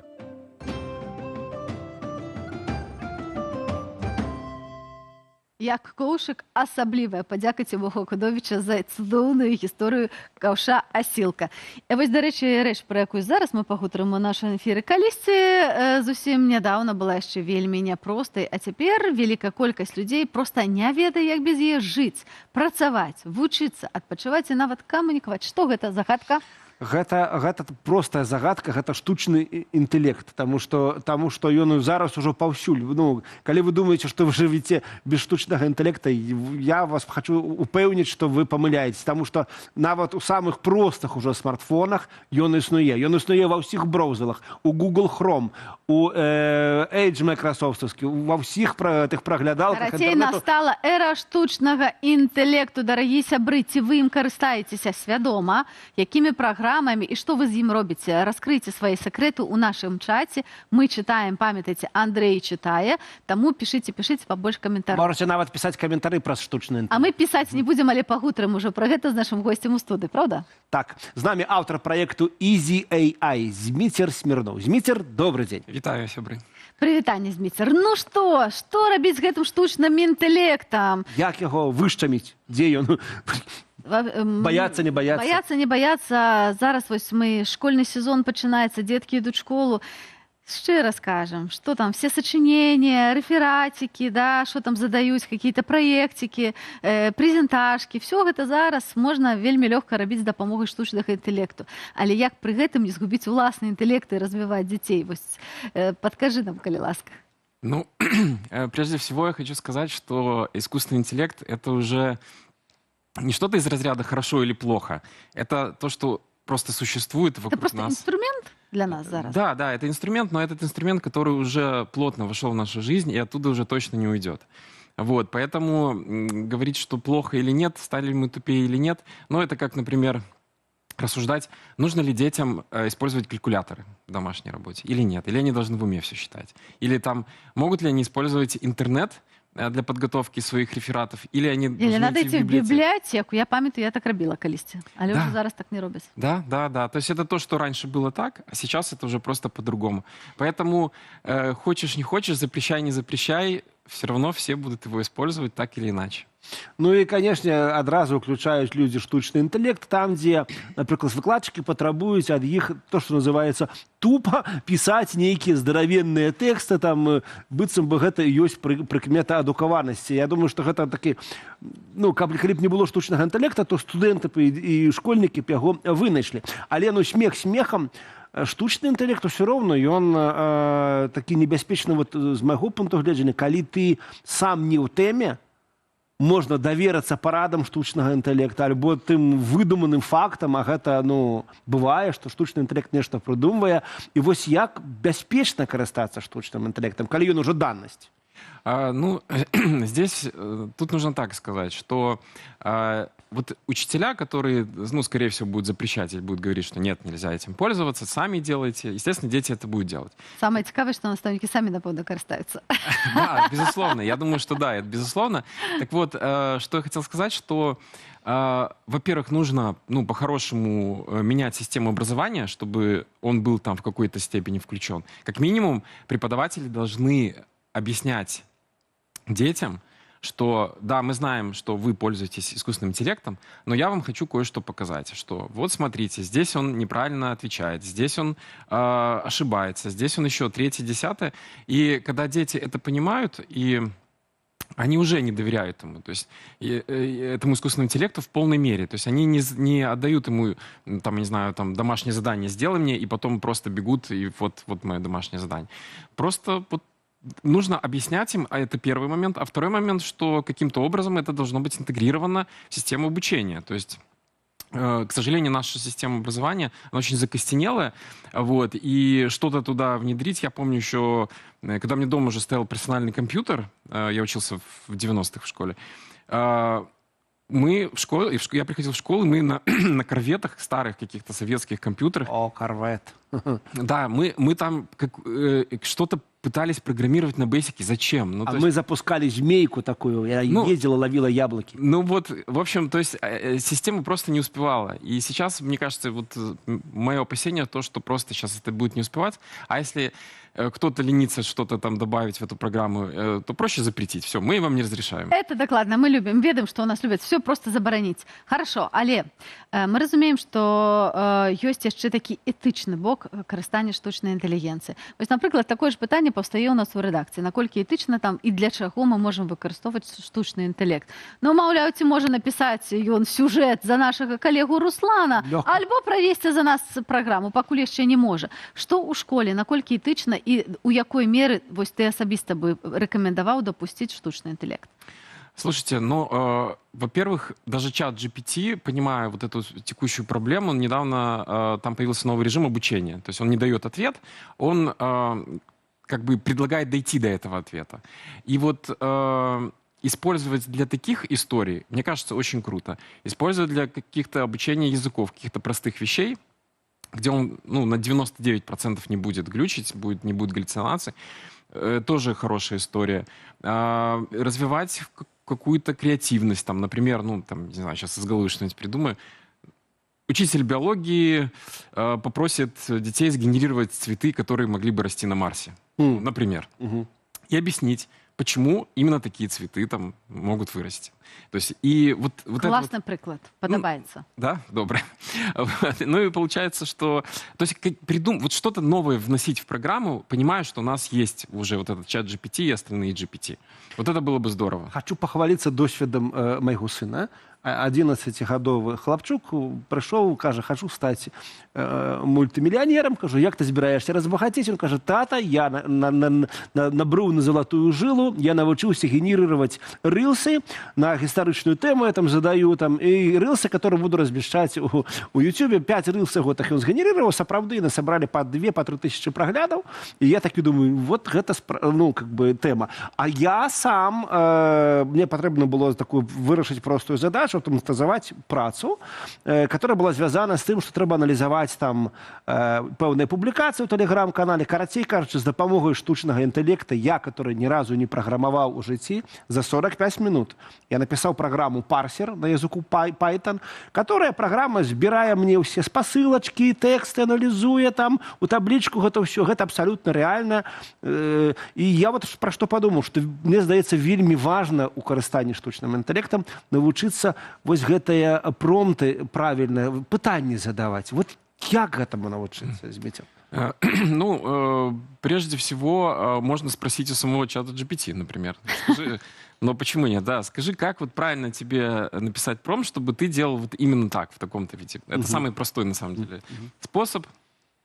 Есть уже специализированные ресурсы, где полностью расписано, чтобы, если вы хотите, вот, чтобы это была красивая девушка, которая там где-то на коне в поле едет, то это используйте вот такой-то промпт, и там 10 строчек, то есть, например.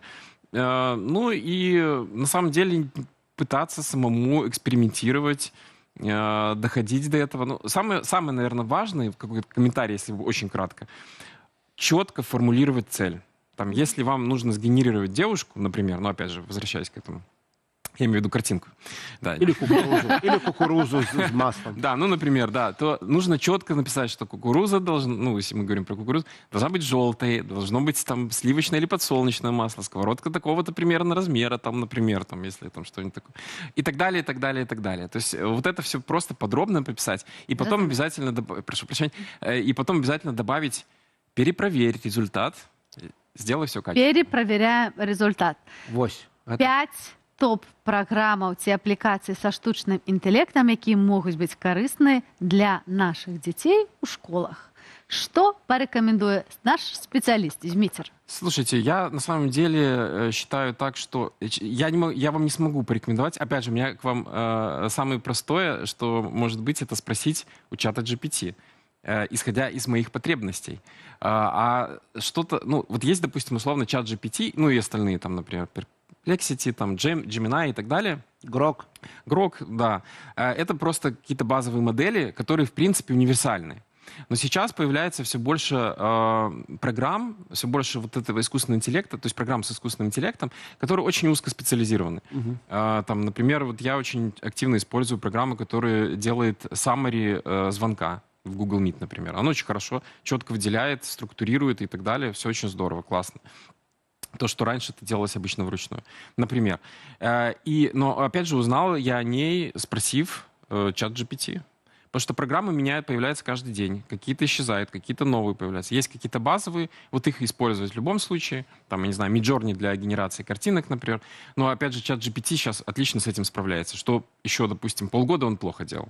Вот, да. А што з беларускай мовы штучнага інтэлекту? Ён як развіваецца ў гэтым накірунку? Ці адрознівае правапісы? Вось тут у нас Вожык Патрыёт пытае, ці штучная інтэлігенцыя адрознівае правапісы беларускай мовы? Наркамаўку, Старашкевіцу. І ці здольны пісаць па-беларуску? Да, конечно. Например, я бы рекомендовал использовать в данном случае, допустим, даже не чат GPT, а Claude, который лучше работает с белорусской мовой. Вот. Но, опять же, вот вы говорите про отличия. К сожалению, это фундаментальная особенность искусственного интеллекта. Он может напутать, намешать и написать вам, что вот это Тарашкевица, а на самом деле это не будет. Или это будет намешано. Я хочу сказать, что на пачатку мой чат GPT, калі я пытала яго па-беларуску, ён мне адказваў па-украінску, зараз навучыўся і адказвае мне і цудоўна піша па-беларуску. Дзякуй вялікі. Мы разумеем, што без штучнага інтэлекту нікуды таму і ў школе, але пад кантролем бацькоў акуратненька выкарыстоўваем і этычна, таму што мы разумеем, гэта таксама тыя скілы, якія будуць патрэбныя ў будучыні. Дзякуй вялікі. Зміцер Смірноў, спецыяліст па штучнаму інтэлекту Easy AI, так называется твой проект, был у нас у студии. Ну, а наш наступны матэрыял якраз такі расказвае, у якіх выпадках штучны інтэлект літаральна ратуе чалавецтва.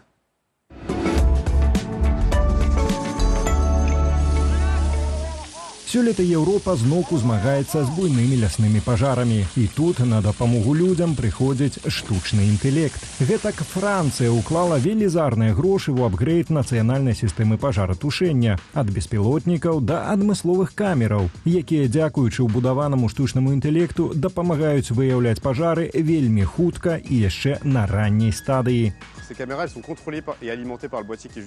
Камеры ўверсе кіруюцца з гэтай скрынкі тут, унізе. Міні-камп'ютар робіць фота кожныя 30 секунд. Кожны здымак вывучаецца з дапамогай штучнага інтэлекту. Калі той выяўляе дым, сістэма ўключае сігнал трывогі і адпраўляе фатаграфіі. Як толькі камеры выяўляюць дым, пажарныя неадкладна атрымліваюць сігнал трывогі на свае мабільнікі. Пры гэтым месцы патэнцыйнага загарання фіксуюць з розных ракурсаў і суседнія камеры, што дазваляе выявіць агнень з дакладнасцю літаральна да 1 метра.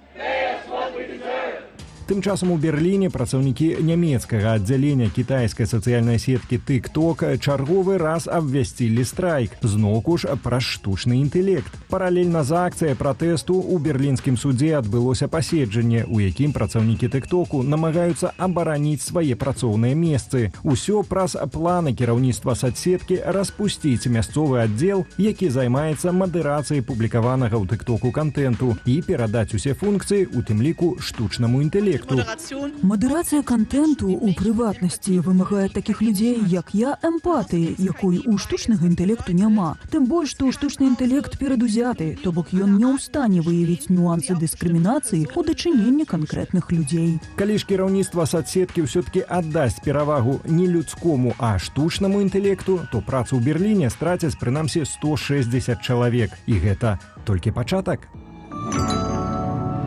Штучны інтэлект ідзе ў палітыку, што праўда, прынамсі пакуль што не як самастойная асоба, а як клон канкрэтнага чалавека. Дэпутат лейбарыст брытанскага парламенту Марк Сьюартс заявіў, што будзе са сваімі выбарцамі 24/7 з дапамогаю свайго лічбавага двайніка. AI Марк, гэтак назвалі клона, будзе адказваць на пытанні і ўсяляк дапамагаць тым, хто да яго звернецца. Каб стварыць першага ў брытанскім парламенце віртуальнага дэпутата, кампанія Newer Voice прааналізавала запісы выступаў ягонага прататыпу, профілю ў сацыяльных сетках і ранейшае ліставанне палітыка са сваімі выбарцамі. Дарэчы, гэта не першы такі выпадак у палітыцы. Напрыклад, яшчэ летась беларускія дэмакратычныя сілы прапанавалі суграмадзянам сваю альтэрнатыву на выбарах у гэтак званую палату прадстаўнікоў, віртуальнага кандыдата Яся Гаспадара, які ў сваёй праграме рабіў акцэнт на еўрапейскім выбары для нашай краіны.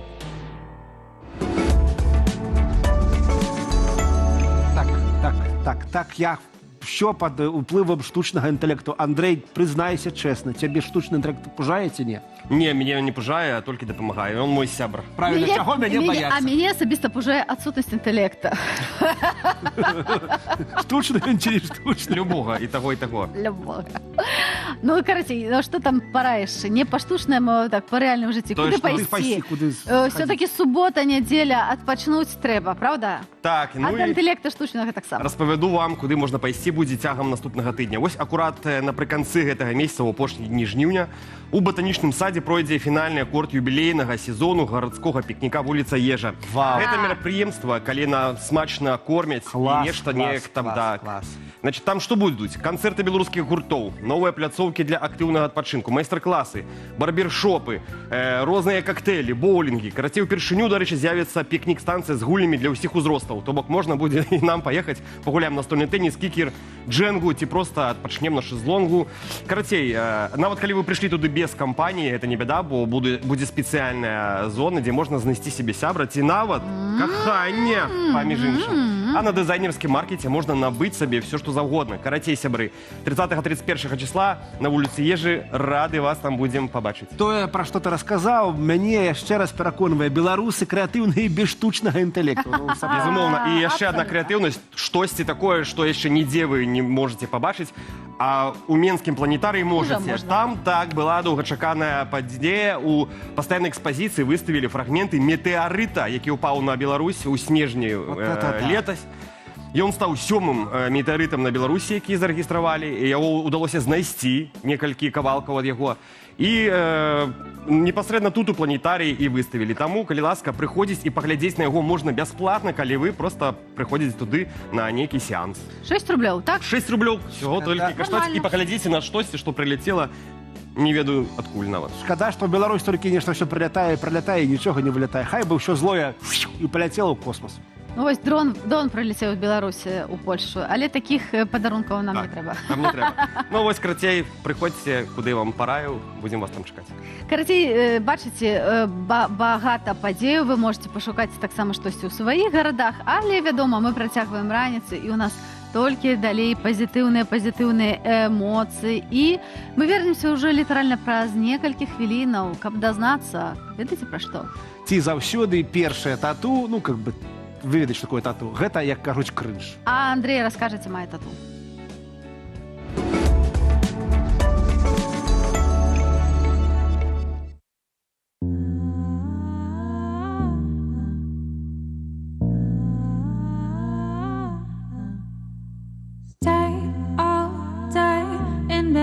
must at least brush my hair, my teeth, and eat a bit, and it's not fair. But not the first time. I'll be fine, I'll be fine, I'll be fine. Don't be scared. Is it just me or am I manic again? Well, I don't care, so let's go have some fun. I've been here lots of times before. Just let's go, just let go. You say that I'm not okay. Well, you're wrong there. You say I gotta start therapy again. You say I need to take my pills, but I am okay. I'm okay. I'm okay. You say that I'm not okay. Well, you're wrong there. You say I gotta start therapy again. You say I need to take my pills, but I am okay. I'm okay. I'm okay. I'm okay. I'm okay. I'm okay. I'm okay. I'm okay. I'm okay. I'm okay. I'm okay. Can't reply. My life's on pause again. Don't ask me why. Something's wrong in my brain, but I'll be fine. Not like the last time. I'm alright. I'm alright. I'm alright. What did I say? What did I do? Doesn't matter. I'm on the top of the world. Hearing laughter right before I fall.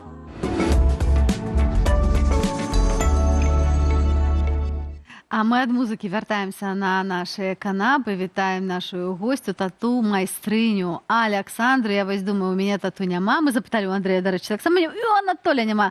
Карэце, мы такі вось зусім не тут? Ні татуяваныя. штучнага інтэлекта, ні тату. Я Вот. не ведаю. Но- Все натуральнае. Але часта людзі шкадуюць аб сваёй першай татуіроўцы. Там рабілі ў моладасці, густа змяніліся, фарбы выцвелілі. Вот што рабіць? Цярпець усё жыццё ці там слухаць мамуліна там я казала, ці там тата такі, на што ты набіў сабе гэтага павука? Як я сказаў свайму сыну, калі ўбачыў на назе яго першую тату. А ён взял, І набіў яна- яшчэ. І яна аказалася не апошняй. Зараз уся нага ў татуіроўках. Ой, чаму людзі гэта робяць? Ну, есть разные причины, конечно же, смотря что хочется от своего собственного стиля, наверное. Если хочется найти свой собственный стиль, например, хочется набить на себе какую-нибудь птицу, змею, и так почувствовать себя просто гораздо лучше. Либо закрыть шрам, например.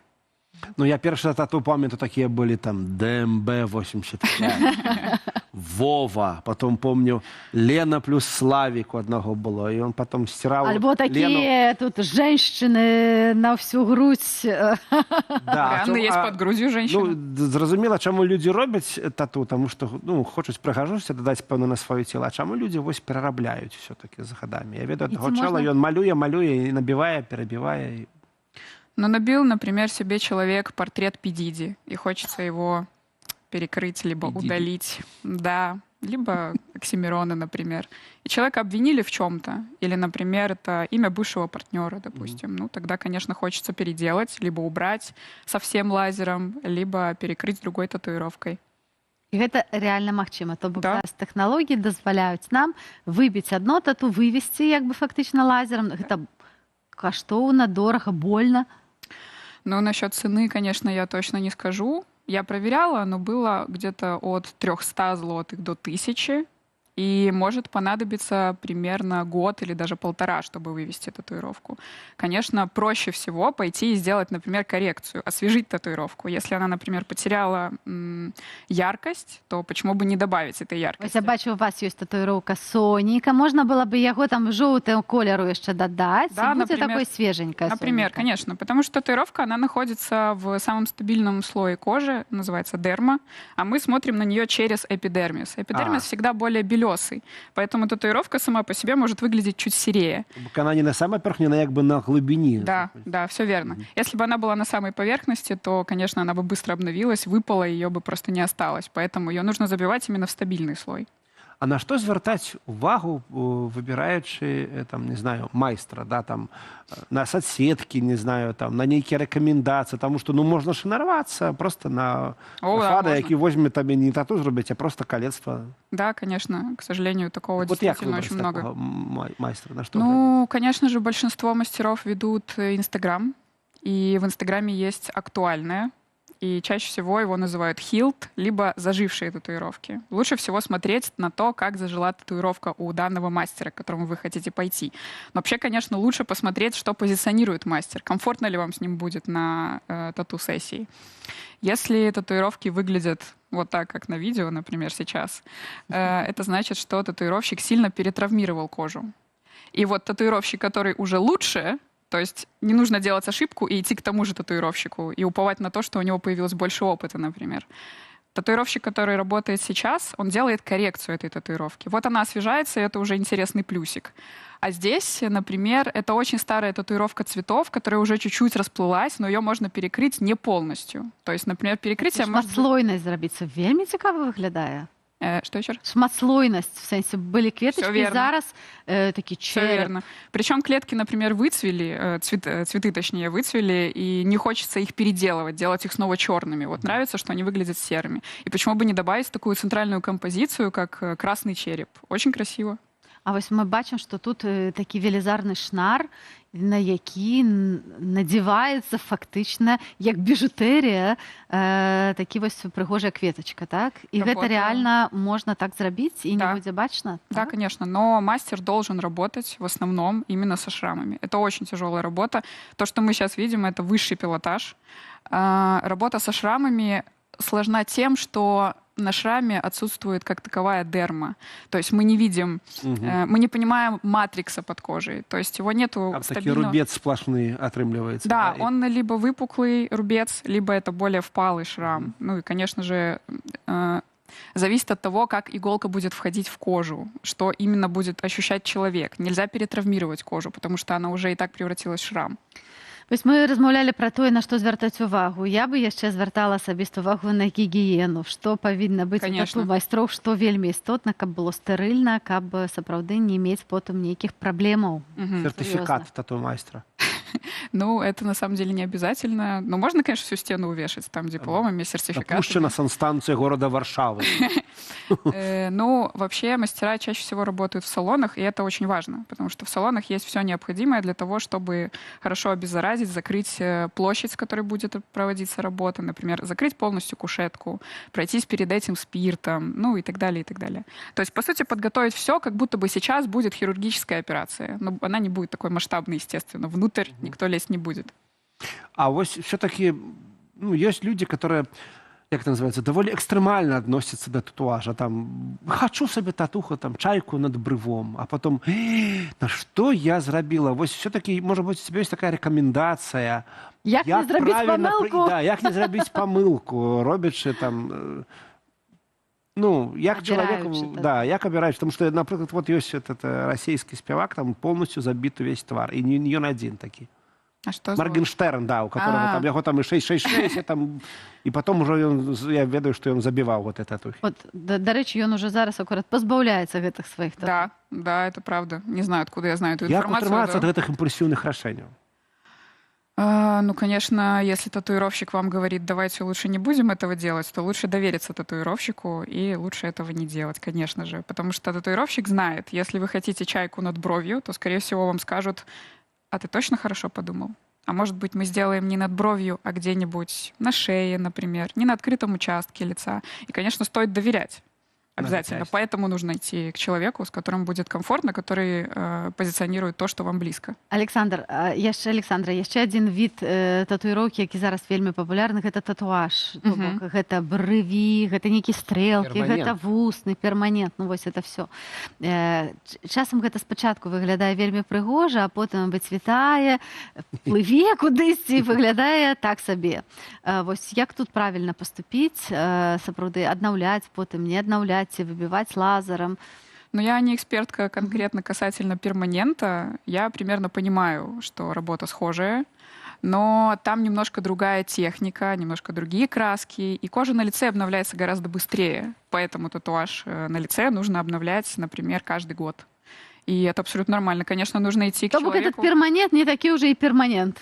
Ну, если брови вдруг стали бирюзовыми, то, конечно, да, это плохо. Да, татуировка должна быть черной, и она не должна быть выпуклой. Я не знаю, не должна быть шрамированной, не должна выпасть. Она должна быть гладкой. Когда вы проводите рукой по коже, ваша татуировка гладкая, значит, все сделано идеально и хорошо. Ну, а вось все-таки приходит в Инстаграм майстра, поглядели, там все прыгоженькое, все ну, такое. Ці нормально попросить контакт, например, кого-нибудь с клиентов, поглядеть на тату там про 3 гады. И помацать ровненько. Да, могут и колер змешаться, там все что за... Ну, нормально вот такая просьба, коли там. А покажите кого-нибудь с вашими татуировками. Конечно, конечно. Можно попросить, скажите, пожалуйста, ну, допустим, у татуировщика нету в концепции Инстаграма такого желания сделать актуальное зажившее. И можно просто написать в личные сообщения и сказать, а покажи, пожалуйста, свои зажившие работы. И тогда, конечно, татуировщик должен скинуть. А коли лепей? Летом чего осенью робить? Ну, солнце, оно работает как лазер для удаления татуировки. Оно разбивает пигмент. Поэтому, конечно, нужно будет пользоваться SPF. SPF пользоваться на не зажившую татуировку — это проблематично. Поэтому, конечно, лучше осень, зима и весна. Короче, осень уже на порозе, это значит, что хутка пачнецца сезон татуировок. Дякую вялікі, Александр уже цешыцца на гэта. Мы разумеем, что с головой варта рабіць ваши татуировки, нават самую першую, можа не самую прыгожую, можна перарабіць, але заўсёды гэта адбітак нашага жыцця. Ну, як бы думайте, раецеся, там, не слухайте тату-майстроў. Слухайте тату-майстроў, давярайце тым людзям, до которых вы ідзеце, потому что нават такая глупенькая татуировка, ну, не заўсёды праблема. А мы мусім крочыць далей, тому что наш час ляціць вельмі хутка, не так хутка, як татуировки, але ляціць у навіны з будучыні. Вось так.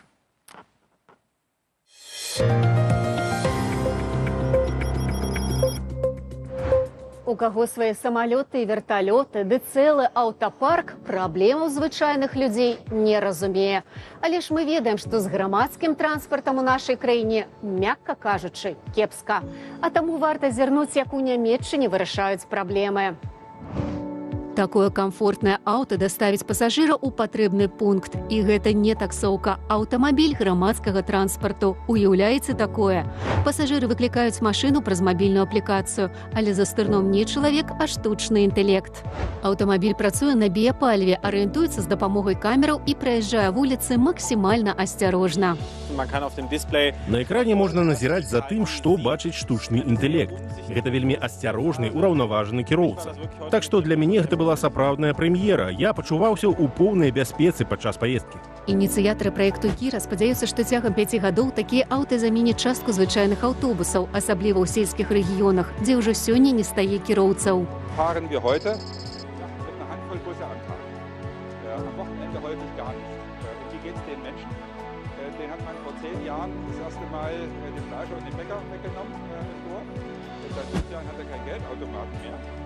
Und wenn jetzt unser Postlichtkontrolle gerade mal Personalmangel haben, ist das für die Menschen, sagen die mir vor Ort, einfach Staatsversagen. Hier haben wir eine große Verantwortung für die ländlichen Räume in der Region. Здаецца, уласна нешта такое і называецца краіна для жыцця.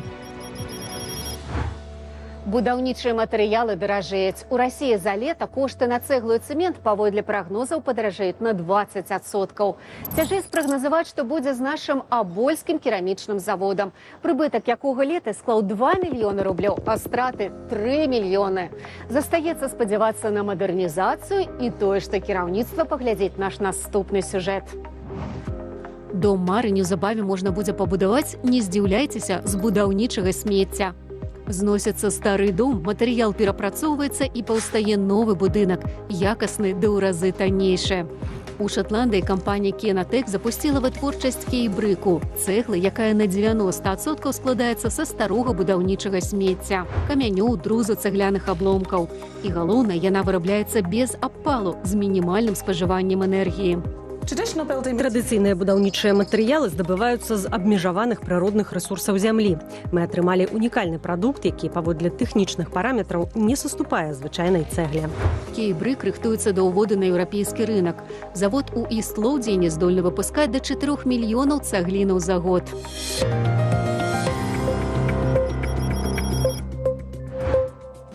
Мы тут размаўлялі, ці гэта быў штучны аватар, ці сапраўды Вольга Старасціна? Гэта была Вольга Старасціна і новыя выпускі навінаў з будучыні з Вольгай Старасцінай. Глядзіце ў чацвер о 19 гадзіне ў эфіры Белсату, а таксама, зразумела, шукайце гэту праграму на канале Белсат Лайв у Ютубе, дзе і наша праграма таксама, я можа там знайсці запісы, трансляцыю. Што пішуць наши дарагія гледачы? Я таксама чытала трошечкі чат, але ты, напэўна, больш... Пішуць нам пра мяжу, ясна, мой калега Валерый, якога вы бачыце заўтра ў прямым эфіры. Піша, што у 2007 далёкім годзе ехаў з Вільні ў Менск на Дзень волі. На беларускай мяжы трымалі амаль 14 гадзін, прыставілі 2 аўтаматчыкі і адпусцілі толькі тады, калі замітаваў сардэчны прыступ. Ого! Вот это актер у нас. Лайфхак. А я памятаю, як ездила таким цягніком з Гародні у Кузніцу, і там заўсёды ці нашы ездзілі перавозчыкі, абматываліся, ведаеце, там цыгаретамі, там і всім, это было цікава назіраць. А я памятаю, як ехаў праз мяжу адзін з першых разоў з ваенным аркестрам, і пакуль мы праходзілі мяжу, аркестрантай проходили автобусом, а не людьми. Я вот, ведаеце, што, уключаючы тое, што мы толькі што говорили про татуіроўкі, а татуіроўкі гэта зазвычай толькі калі пра нейкую важную падзею або пра нешта крацей важнае для чалавека. Правёў праграму, набіў твою. А цяпер, калі прайшоў мяжу, калі прайшоў гэту мясарубку на беларуска-польскай мяжы, можаш сабе калейку з аўтобусаў, калі ласка, набіць. Там 45. Хацей шмат ідэяў, як выкарыстаць, як калапс пераўтварыць у сапраўднае мастацтва, і ў гэтым спецыялізуецца наша праграма «Раніца з Белсатам». Мы перадаем велізарнае прывітанне ўсім нашым гледачам і гледачкам з усіх гарадоў Беларусі, і не толькі Беларусі, Я персанальна Вожыку перадаю прывітанне. Персанальна Вожыку патрыёт, а я валожцы. Усім дзякуй вам за тое, што пішаце, за тое, што застаецеся з намі.